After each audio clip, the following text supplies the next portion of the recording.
Il sera très difficile de trouver un taxi demain. Aujourd'hui déjà, aucune réservation n'était possible.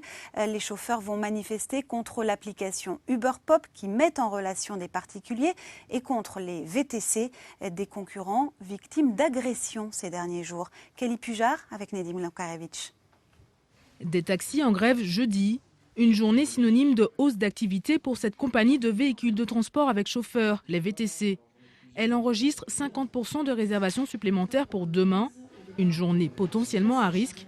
Dans cette lettre envoyée dès hier, la société informe ses clients, des précautions seront prises pour éviter de provoquer les taxis.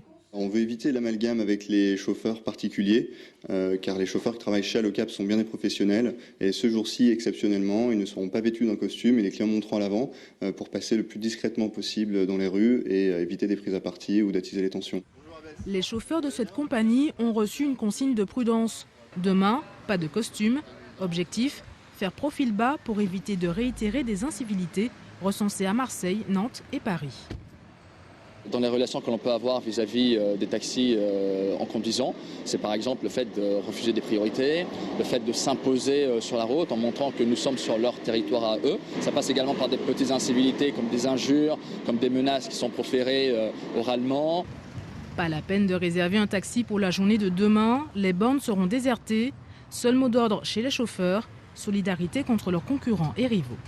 On n'est pas contre la concurrence, on n'est pas contre les VTC, mais il faut absolument réglementer ça, sinon ça va être chaud, quoi. Tout le monde commence à être un peu excité, donc du coup c'est vrai que peut-être demain ça risque de s'envenimer, on va dire.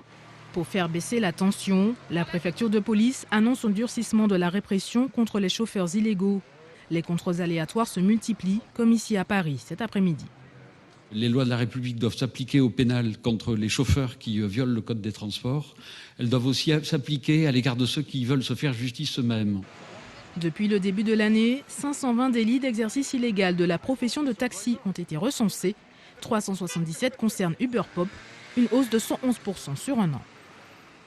Et des contrôles qui ont lieu jusqu'à 21h ce soir dans le quartier de l'Opéra et où l'on retrouve tout de suite Séverine Larouille. Séverine, est-ce que la police a réussi à contrôler des chauffeurs Uber Pop cet après-midi ?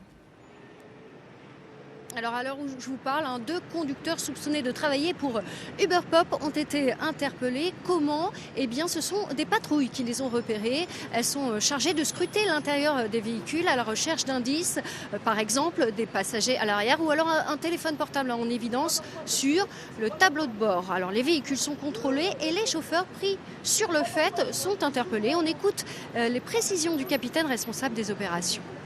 Le conducteur qui pratique ce genre de fraude encourt une peine de 1 an d'emprisonnement, 15 000 € d'amende, mais également les peines complémentaires de suspension du permis de conduire pouvant aller jusqu'à 5 ans, l'immobilisation du véhicule, voire également sa confiscation dans le cadre de l'infraction d'exercice illégal de l'activité de taxi.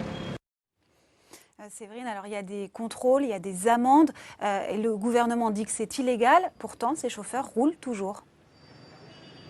Oui, à Paris, plus de 100 amendes ont déjà été dressées contre ces chauffeurs depuis le début de l'année. Mais Uber Pop continue. Pourquoi ? Parce qu'il y a un flou juridique autour de l'application. Pour le gouvernement, elle est totalement illégale. Mais c'est à la justice de dire si elle doit être interdite. Et c'est donc un bras de fer que se livrent les différents protagonistes de l'affaire. Plusieurs procédures judiciaires sont en cours. Et dans l'attente des décisions, Uber Pop continue. L'entreprise revendique à ce jour 400 000 utilisateurs en France.